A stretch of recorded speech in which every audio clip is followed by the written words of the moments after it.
üzülmekti buldu senden ayrılay. Söygüdün mekro kılgan yüreğimden ayrılay. Yüzlerim ay, gözlerim ay. Gecege mensup bulgan yıldızlarga aylanay. Gözlerim üzülmekti buldu senden ayrılay. Söygüdün mekro kılgan yüreğimden ayrılay. Yüzlerim ay, gözlerim ay. Gecege mensup bulgan yıldızlarga aylanay. Gecege mensup yorup durgan ayның nuru yüreğim mağlup. Sen ketken şu gündün beri güldekeyden şu külledi. Yaprakların töküldü mu? Yaprağını tökken şamal bereketim yükündü mu? Gözlerinden gördüm, azabını söydüm. Muhabbetinin tatlık hem de açıkını bildim.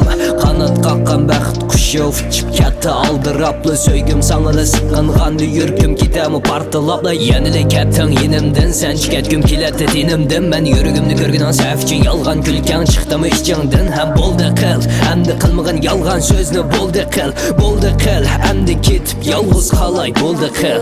Halını sorap koy yarı yar. Özümden göreyim o yarı yar. Takdirge köneyim o yarı yar. İtqinəsən hiç bilmeymen. Gözlerim üzülmekti buldu senden ayrılay. Söygüdüm mekro kılgan yüreğimden ayrılay. Yüzlerim ay, gözlerim ay. Gecege mensup bulgan yıldızlarga aylanay. Gözlerim üzülmekte buldu senden ayrılay. Söygüdüm mekro kılgan yüreğimden ayrılay. Yüzlerim ay, gözlerim ay.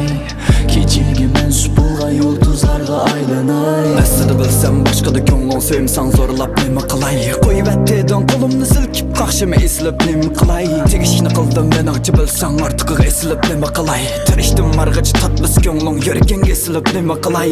Sınama bol diye sevrimde kattık yeterlik azaplı bilindi aç. Kandakçıdayımı kolumni tutsa menden başkaga bolsan yattık. Göz bile gögüm yok diye yürgüm sen bile sok diye. Halamda yürgüm necire sordum hem de söygüsü yok.